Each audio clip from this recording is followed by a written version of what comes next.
খাও। একদম চুপ, নইলে এক্ষুনি তোর ঘাড় মটকাবো। তখন বাড়ি যাওয়ার স্বাদ দূর হয়ে যাবে। যা, এখন থেকে ওই তেঁতুল গাছে বন্দি হয়ে থাক। কথাটা বলতে সীমা রাতে তেঁতুল গাছে বন্দি হয়ে গেল।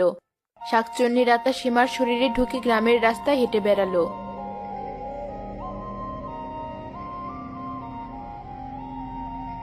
আরে সীমা, ওদিকে কোথায় যাচ্ছিস এই ভর দুপুরে বাড়ি না গিয়ে? শাহিনের ডাক শুনে শাকচুন্নি ভাবলো, তার মানে মেয়েটার নাম সীমা। বেশ, তাহলে এই লোকটার সাথেই ওর বাড়িতে যাই। কে রে, চুপ করে রইলি যে? আর তোদের বাড়ি তো ওদিকে না।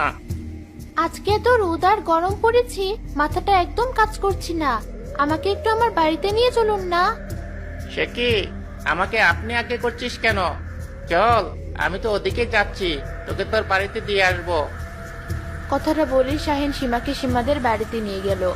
তখনই শাহিনের শরীরে মানুষের গন্ধ পেয়ে শাকচুন্নির জিভ লকলক করে উঠল।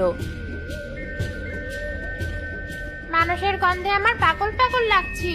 মনে হচ্ছে এখনই ঘাটটা মোটকে হাড়গুলো চিবিয়ে খাই। এ কি মা, এতক্ষণ কোথায় ছিলি? সে যে সকালে গেলি, আর তো তোর পাত্তাই পাচ্ছি না। আর বলো না চাচি, তোমার মেয়ে এই ভর দুপুরে রাস্তায় রাস্তায় ঘুরে বেড়াচ্ছিল, আমি তো ওকে সাথে করে নিয়ে আসলাম। শাহিন এসব কি বলছে সীমা? হ্যাঁ মা, বাইরে এত রোদ যে মাথাটা কাজ করছিল না। দাঁড়া, আমি তোর জন্য শরবত নিয়ে আসছি।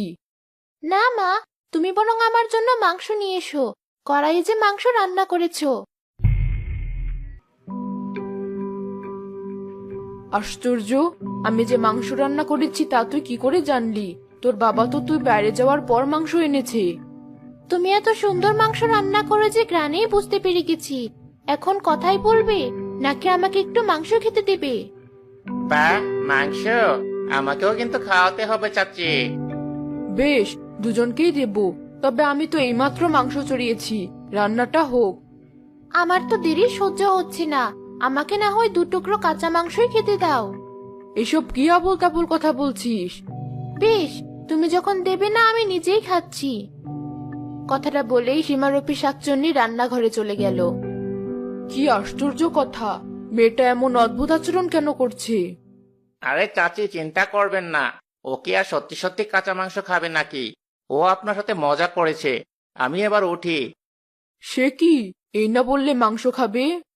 সে আরেকদিন খাওয়া যাবে। শাহিন সেখান থেকে চলে গেল। সীমার মাও রান্নাঘরের দিকে যেতে লাগলো। সেখানে গিয়ে সে দেখলো সীমা সত্যি সত্যি মাংস খাচ্ছে। এ কি, এক কড়াই মাংস তুই একাই খেয়ে ফেললি? তুমি এত সুন্দর রান্না